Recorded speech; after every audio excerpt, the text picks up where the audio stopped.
For a reaction, we bring in the director of Voice of America herself, the great Kari Lake. Kari, I know a lot of those people are very upset at you because you helped drive a lot of this, but what a coup for the taxpayer.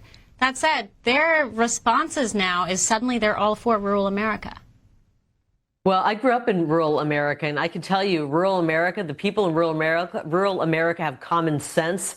And most of the people I know in rural America are not tuning in to PBS, which has gone full-on leftist, or NPR, which is just pushing far left, drivel every day to get their information. They're not tuning into that.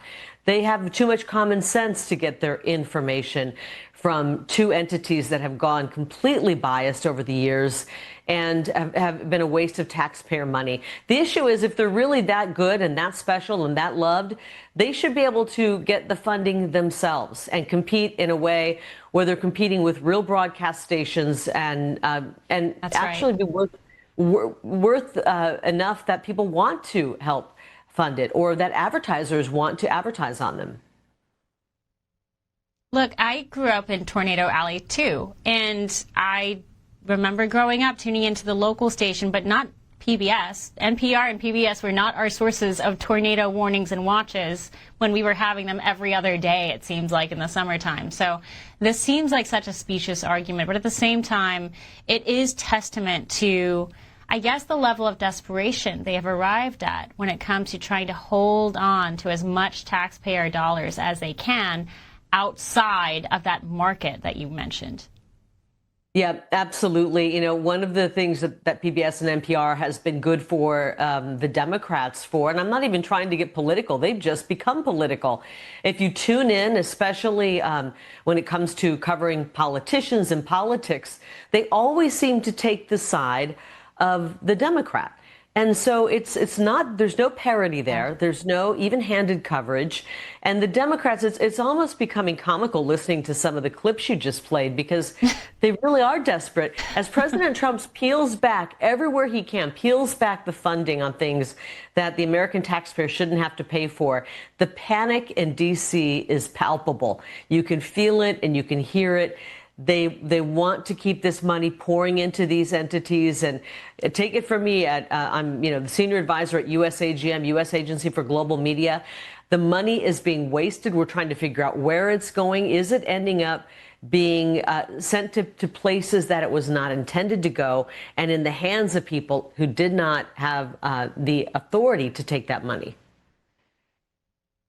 You know, it blew me away when the NPR executive fought back, and she said something to the effect of, well, we're not so biased. If we are biased, show us one story where it looks like we're biased. Show us one story that NPR produced that you find politically troubling.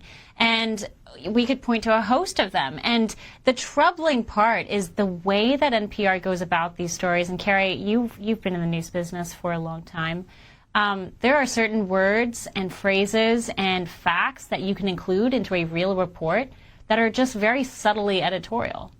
And that's exactly what NPR has mastered the art of. And so for the executive of NPR to stand there and say, we're not political, what are you talking about, is so, it just feels so slimy. They've done it, and a lot of the mainstream media has, and I've been the victim of it. You know, when I was running for office, they'd always manage to throw in election denier, because yes. I challenged the election because the people of Arizona were treated very unfairly in the way the elections were run. And so they throw little, descriptors in like that, or twice, right. Lost or whatever like that, but they don't say the same thing about the Democrats. I mean, you got to remember, Hillary Clinton challenged the election and said it wasn't run properly. They never called her election denier Hillary Clinton. So it's only throwing in the negative descriptors in front of the Republicans, and in particular, America First Republicans. Exactly. Right. No, that's exactly right. And again, it's that subtle way that they do it, and then it arrives at this point where the NPR executive says, what bias? What are you talking about? Another story that really has not received very little attention from the big lie media, as I call them, is this. It's come out of VOA, Voice of America. A VOA employee, Seth Jason, was arrested yesterday after threatening Representative Marjorie Taylor Greene using phones at the VOA studios. These threats were made to the district offices of Congresswoman Greene over a 15-month period. He threatened to kidnap and use firearms to kill Greene, her staff, her families. This is a wild story. How was this person allowed to do this for 15 months?